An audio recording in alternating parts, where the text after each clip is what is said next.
Do you want to learn how to build the ultimate emergency fire starter? Stick around.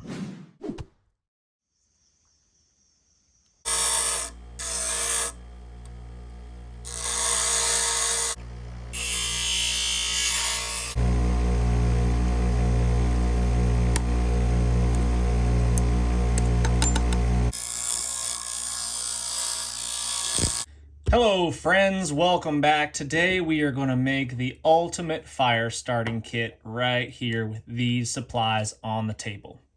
The Bic lighter has always been, well maybe not always, but predominantly been my go-to fire starter. It works just about every stinking single time, without question, without fail. The fuel in them lasts a long time.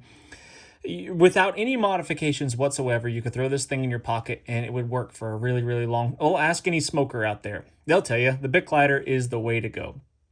They're inexpensive. They're easily replaced at pretty much every convenience store around the world.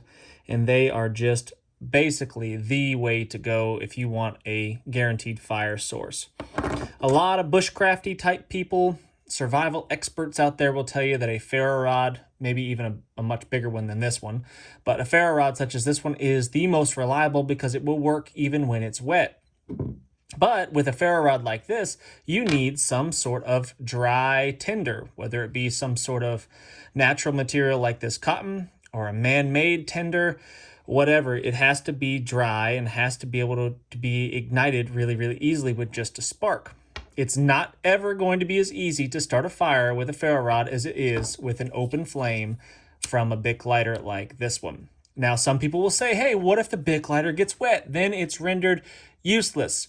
I'm telling you, I've done it plenty of times. If you get a Bic lighter wet, soak it in the water for a long, long time. You can dry it out within just a few minutes and get it working again. It's not really that difficult to do. Pretty much every time I put it in my pocket, I give it a little shake. And I listen. I don't know if you can hear that. And I listen for the fuel inside of it. If it sounds like it's got plenty of fuel, I keep rocking it. If it sounds like it's getting kind of low, I will throw it into a bin of used lighters that I use just around the house for burning trash and stuff like that, burning paper products, or starting just the bonfire at the house. And then I'll put a freshie in my pocket for actual, real, needed uses. But anyway, let's get started here. So I'm going to build the ultimate fire starting kit using this Bic lighter, a ferro rod just in case, because there is a chance that this could run out of fuel, and that small spark that you're getting, because it does have a tiny ferro rod inside of there, and that's what creates the spark. But if for some reason that was to get damaged or whatever, it gets wet and it's not working immediately, you could always use a ferro rod like this one that I'm going to attach to this. And now you need some sort of striker. And I found this stainless steel ruler that I've cut down, grinded down, and I've made it the right size that I want. And now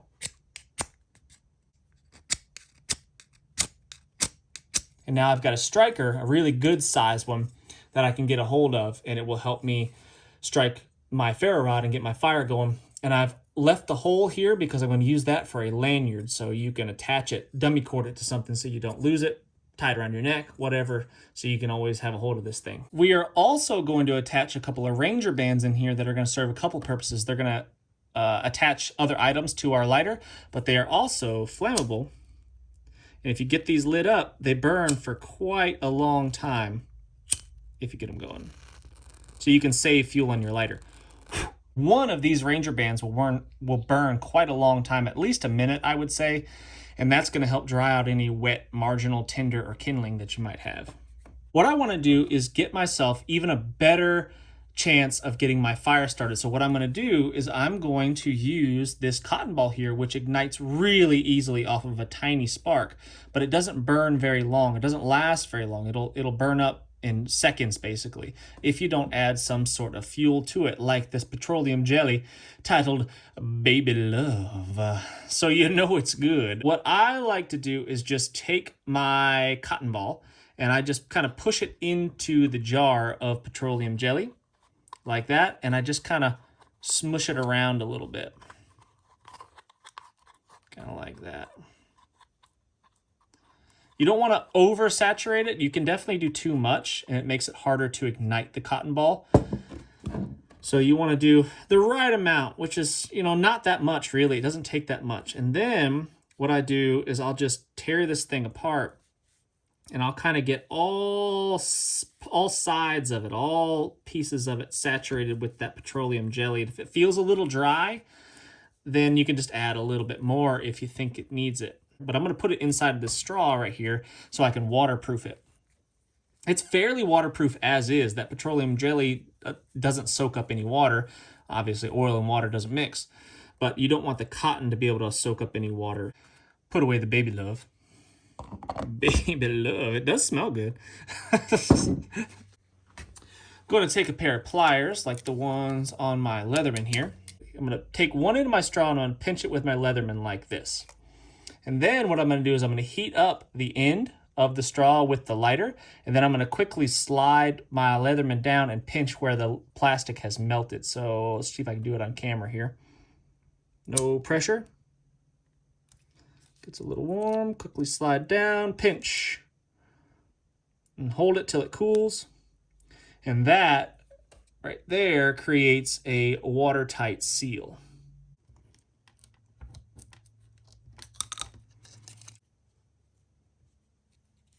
And I'll just start feeding it in there.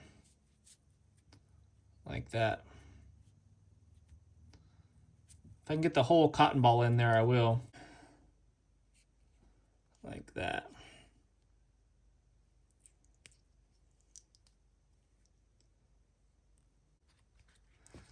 Pushed a little bit hard, but that's okay. I busted open the back end, but that's okay. I can fix it. Clean that up. We'll redo that.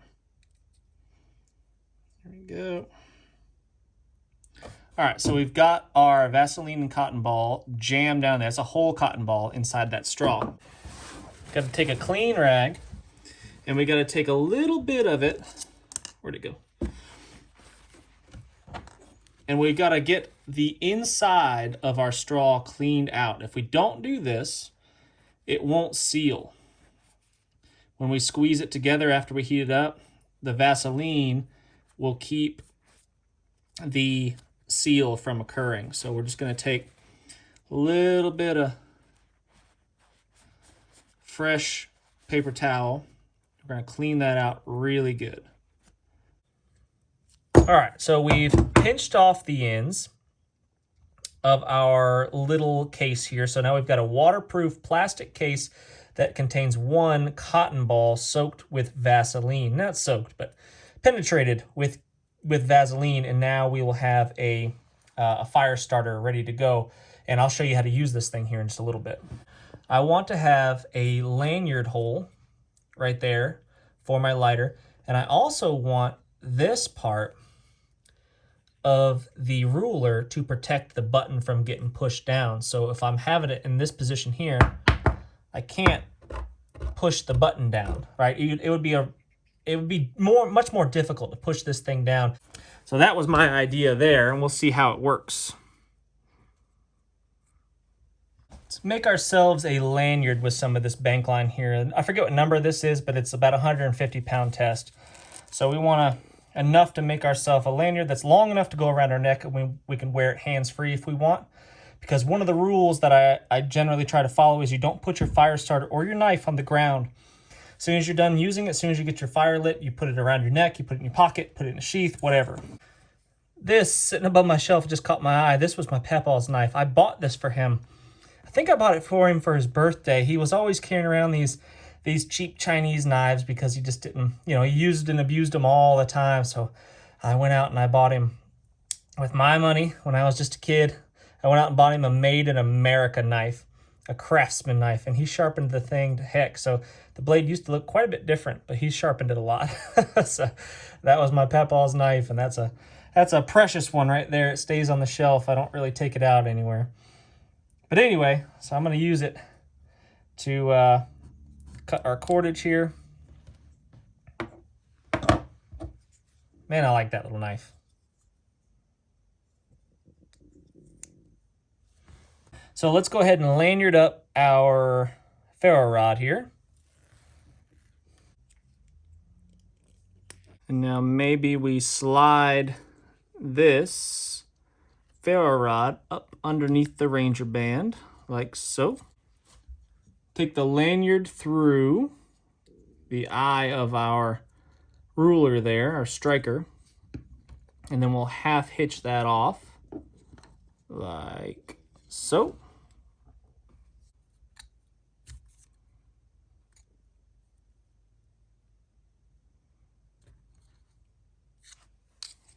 There we go. Now we got that slid in there. Let's move it around to the back side here. Fit in that groove. Like that. Take this through here.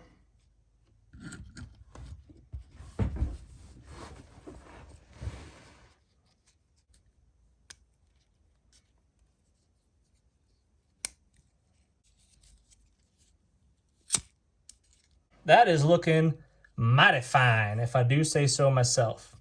Look at that. So now we've got ourselves a nice secure lanyard around this thing. It's attached. I've got a striker that I could also use for other things. I guess I could scrape tinder with it. I could scrape barks to get myself a little bit of natural tinder. And then I could use it to strike my ferro rod, which is also through the lanyard, and it's not going to come loose. There's no matter what I do, I can't separate that. I've got myself some ready to go tinder right here. I just got to crack into that Vaseline and cotton ball there, which I can easily break into that plastic. If you've got a knife, you can just slice into it. I'll show you here in a second actually, but if you don't have a knife, I'll show you how to get into it as well. But this is going to protect it. I can't push. Look. Now I can't push that button. It's really difficult to try to get that button to be pushed. There we go. I can do it if I really try. But for the most part, it's protected, and that's not going to waste any of our fuel. I could also probably just slide this Ranger band up a little bit. You could probably put a rubber band or something on there as well if you were really concerned about it. I'm not that concerned. You can probably tell. But if I tuck that under there, that makes it even harder to push. So something like that right there might be the way to go. But this, if I'm planning on using this thing, 90% of the time I don't need anything other than just the lighter. I'm going to be able to find some sort of tinder, and I won't have to tap into this. I won't have to use this. This is just for emergencies, basically, for when the fuel runs out on my lighter. That's pretty much it. And I'm probably going to have a backup lighter as well. That's just the way I generally operate, is I have a backup to the backup lighter. But this is a nice, handy, small, compact little fire starting unit right here that I can carry around my neck if I choose to. I can put it in my pocket. Just a simple overhand knot like that is all we need. If we wanted to, we could trim the end off to make it pretty.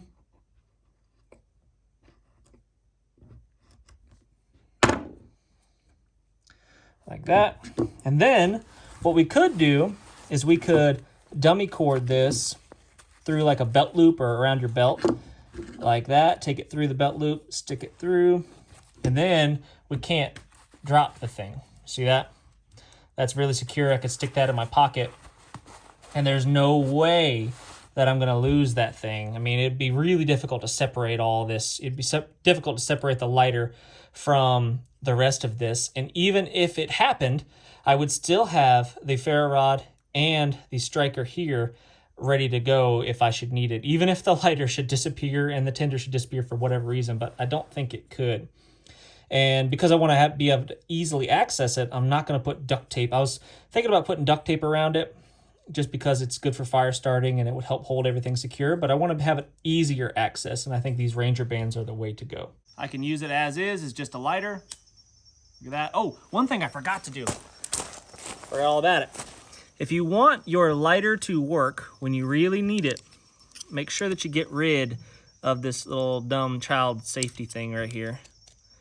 Get rid of that thing. Pull that out. Get rid of that. That way it's much easier to strike this thing if you've got cold, numb fingers.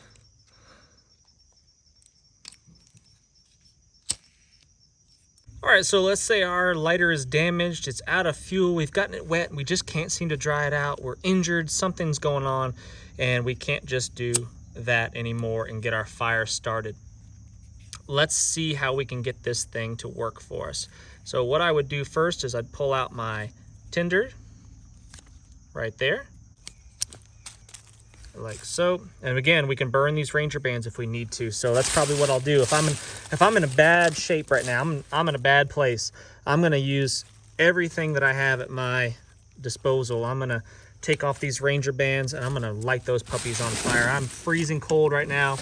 I can't move. I broke my leg or whatever. My femur's broken because I smashed my leg into a giant rock when I fell, and I landed right on this lighter and broke it in half, and it won't work for us. So that's garbage now. Although you can burn the paper label on the back. Use your scraper to scrape that off. Save all that. That would help right there. So I'm gonna save all that little bits of paper. Maybe I'll put it on my leaf here.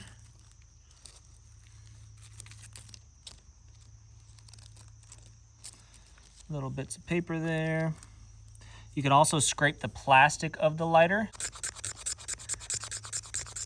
which will burn, and it lights really easily too. You could actually ignite that with the ferro rod pretty dang easily. So just as an example, I can get myself some shavings here, collect it onto my leaf.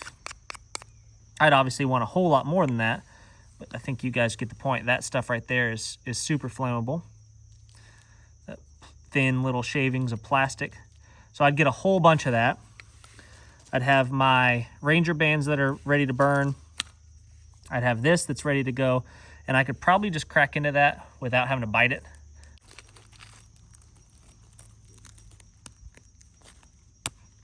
Like that.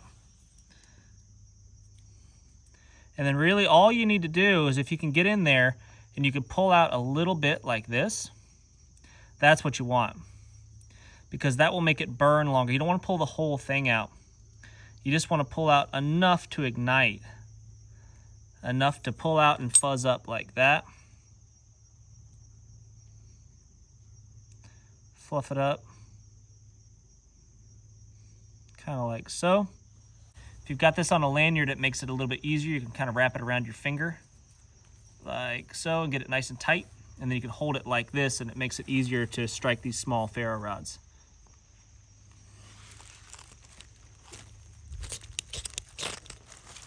Just like that. And now this is going to burn for a long time just by itself like that. That Vaseline and cotton balls, the plastic of the straw will burn as well. And that's going to burn a long time. So what I'll do is I'll just add all my stuff to it. I'll throw those Ranger bands on there. Let those burn. All right, I got my leaf with my plastic scrapings, my paper off of the label, off of the lighter, the rubber from the Ranger bands, the plastic from the straw. All that good cancer-causing stuff is on fire right now, which is fantastic. I'd put my emergency fire starter stuff in my pocket. And now, since I am injured, what I could do is I would just start gathering all the little stuff around here and build myself kind of a log cabin around that flame. There's lots of ways to skin this cat, but this one works. All these little twiggies, this damp stuff that's on the ground, a couple of leaves, throw those on there. All that rubber and Vaseline is still burning. And something like this doesn't have to be just for a wilderness setting, right? I mean, urban settings, people freeze to death in the city all the time. Without proper insulation, the weather can definitely get to you. So having a way, an emergency way to start a fire is really important. And something like this can be thrown into your pack. You can lanyard it around one of your pack straps or a zipper or something like that and tuck it away for emergencies. Carry it in your pocket as is. And there's lots of ways you can skin this cat. There's lots of ways you can modify this type of fire starter. If you have some better ideas, you got some really good ideas, things that you've done in the past that have worked good for you, then please share that in the comments. Having a solid way to start a fire, I mean, it's about the most important thing that you can do. Probably, I don't know if it's the most important. Shelter is an important one as well. But if you got a big enough fire and you can guarantee a fire, then you can withstand a lot of nasty weather if you can keep a fire going. Shelter is really important, so it's probably, yeah, it just depends on the situation, I guess. Really, really bad weather. Fires are tough to keep going sometimes. Super windy, really wet, snow falling heavy. It's hard to keep a fire going in that. Not that it's impossible, but it's tough. I've built shelters for my fire before. So I've got a fire going here, and it's already putting off some warmth just from stuff that I've gathered around me, and I could crawl my way around here if I was injured in this situation and just keep adding to it to keep this little flame going. Army crawl, my broken body, past the fire to go get more wood.